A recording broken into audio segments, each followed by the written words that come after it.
tonight on the radio station, Hurricane Hotline returns. I mean, we are very close. We're it's August 13th, and the Hurricanes play the Gators on the 31st of this month in Gainesville. And the Hurricanes, Crowder mentioned it earlier, are favored. Yeah. And here is now again, I've said this at the end of last season, and I've been pretty consistent throughout the offseason that I'm not getting fooled by the recruiting. I'm not getting fooled by signings. I'm not getting fooled by hype because I've been fooled too many times by the Hurricanes. So I'm not telling you I think they're going to be bad.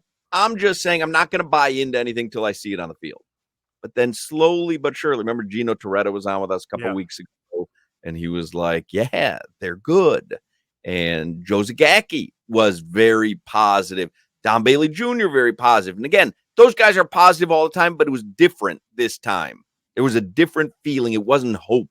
It was all based around Cam Ward. Everyone, and Cam Ward was named ACC preseason player of the year. It's all hope. He's never played in the ACC. Yeah, I know you have. He has played college ball, but he's transferring, so he wasn't balling wherever the hell he was. What was it, Wisconsin or Nebraska, some damn where? Where was he at? I think it was like Washington or something. Washington State, and obviously somebody was playing over him. And it's the same thing. I'm not a fan of Graham Mertz, and I've made it perfectly clear. The Florida quarterback, I want the young boy DJ Lagway to play. This is one of those games where you're guessing week 0, week 1, you are guessing. If it's not Michigan, Alabama, those top teams, you're guessing on what they're going to do. What is Cam Ward going to do when he starts playing top talent? Because he was not playing. I see you, Solana. You're biting at the bit. I know what you're going to do. He was not playing top talent because he was not playing, and he was started over by somebody else at his other school. Graham Mertz transferred in. If you have a 6-year senior, I never believe in him. I'm not going to lie to you. Crowder, truthfully, I don't know if you're trolling or not to get under UM fan skins, and if you are, I tip my hat to you, but you're thinking of college football 10 years ago. Players nowadays who are really good end up at top-tier programs like Miami, who has a bankroll clearly because they're getting paid to come here in NIL to play, and he could have gone anywhere else, but clearly, getting a lot of money to come here. So it's not what you're saying, how it used to be where, you didn't really have options to go anywhere else. Nowadays, you could be a really, really good player, and your only choice is and by the way, he did play, let's see, during roll the school second semester of his sophomore year, was named starting quarterback for the 2022 season. Completed 64% of his passes, 3,231 yards, 23 touchdowns, 9 interceptions. He's a stud. He's not a stud. Those aren't stud college numbers. It's not because he came to Miami. Those are not stud. And he did.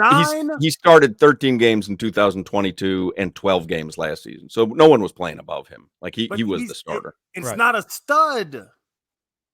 Well, no, I mean that why? 23-9 in college football, playing against the West Coast garbage ass team. Listen, I hope Cam Ward becomes Cam Newton. I really do. But you do not know what he is. Nobody knows. Gino doesn't know what he is. They don't know. They're playing each other. If their defense is garbage, then their offense is going to look good. This is the whole thing about week 1. I don't know. Somebody asked me just, where should I bet on the 31st? I said, bro, bet with your heart because nobody really knows what these two teams are going to be. He was trying to sell me on Florida having all this young talent on defense. I had to tell him, I watched Florida last year. I watched the Utah game. I watched the Georgia game. I saw that they were not very talented. What about against Mississippi State in the second half with Graham Mertz? You can give me 2 good quarters. You can give me this 23-9, honestly, I'm just saying, and I had to look it up, and I don't want to do the research because I'm lazy. That could have been against Rice. What if he had 5 touchdowns against Rice? Do those count? You have to see at this level what these guys can do. I don't disagree, honestly, with anything you've said because it's been my take the entire offseason is I'll wait to see it on the field. I've heard this before about a lot of people, but I will tell you this. And again, it's not firsthand knowledge from me. because I've not watched Cam Ward. I haven't gone to any of the practices, but the people I respect and trust are telling me this dude's the real deal. Again, got to see it. I'm with you. But this guy happens to have a lot of people excited. Will it pan out in the ACC?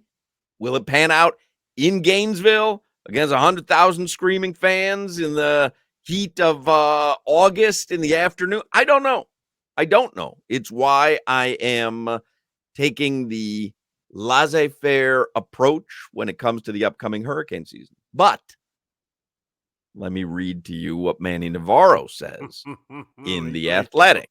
He plays pickleball, remember. Manny Navarro does a mailbag. Someone writes in, what is your realistic prediction for this season? Joel Klatt says it's an 11-1 roster. I've been a lifelong Canes fan, but they haven't been the same since Ken Dorsey left. Is Cam Ward a guy who can take them to the next level and challenge for a playoff spot? Is this the year? And here's what Manny Navarro writes. Let's get right to it. I'm picking Miami to win the ACC and earn a top 4 seed in the college football playoff. Ward is the biggest reason. He's got a chip on his shoulder to prove himself. He has tremendous arm talent. He flicks the ball so easily and puts it in great spots, and he is determined to challenge his teammates at all times. The last bit is really the reason why I'm buying into Miami's preseason hype. Ward is an alpha. As Coach Mario Cristobal has said, it's not fake.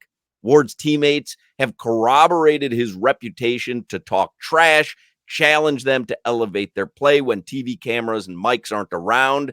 Having one of those guys at the quarterback position can make all the difference between going 7-5 or 10-2 or better.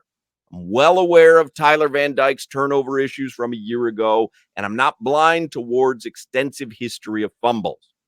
But he's got more talent around him here than he did at Washington State, with 3 800-yard receivers, a 1,000-yard running back, and a Mario Cristobal, and an Alex Mirabal-made offensive line. The only way I see Miami falling short of its 9.5 win over-under mark is a plague of injuries to Ward's supporting cast or Ward himself. So while I take it all with a grain of salt, after reading that from Manny Navarro, I have just placed $1 million on the Hurricanes to win the ACC on the Hard Rock Bet app. And after I watch this game with eagle eyes on both sides, which I love that I'm a Gator and I'm down here in Miami, and we're going to talk about them all year, so I can watch these two teams and I can see both sides of the ball and really evaluate it. I want to let you know on Sunday, or this show on Monday, what these two teams really are, because I'm going to watch every snap of this game. But right now, these are all guesses. Love Manny Navarro. Me and Manny are tight. You know, when I start the way that's my homeboy, that's my ace, I'm about to say something crazy. Manny's ass doesn't know what Canes or the Gators are about to do. This is what's going to happen. I'm with you. I remember, what was that watch party we did? What was that watch party we did at Dave & Buster's? Was it Louisville? Was it Louisville? Remember we had Solo D out there. It was like it was the season after the turnover chain. When they got wore out? They got wore out, and we didn't expect that. That's what I'm saying. I'm not getting fooled again. Canes, LSU? Well, they got wore out in that game too, but I think the one we were at, what was it, LSU? Maybe it was LSU. It was one of the games that we were at. We were there. We were amping it up. Twan Russell came out, everybody. And then it went downhill very fast for the Canes. I'm looking at the Hard Rock Bet app right now. Hurricanes are plus 400 to win the ACC. Clemson's plus 350 and Florida State's plus 300. We'll take a little flyer on UM to win the ACC. Let me look at the SEC just for bleeps and giggles. Georgia's plus 180. Florida is plus 10,000. Yeah. Oh, I mean, we're taking our football advice from you. I mean, you guys can't put together a winning program to save your life. Yeah, let's talk about the conferences. This Louisville they're rolling, aren't they? North Carolina did something since Sam Howell, huh? That's why I told you FIU better chance of making the college football playoff than UF next 10 years. Let's see that conference. What conference are you guys in? That's CUSA Hawk, of course. How many letters? Let's see. 4? You have 4 letters in your conference? Liberty. Oh, yeah, you only have 3. Okay. Liberty is minus 200 to win Conference USA. FIU plus 10,000. So maybe we should have a breakout session with you and Solana on one of the videos. Oh, yeah. And then I'll talk to teams that are actually in contention in their conference on another breakout video. I'm spitballing for the 4 o'clock hour. I'm gonna text you Kirby Smart's number.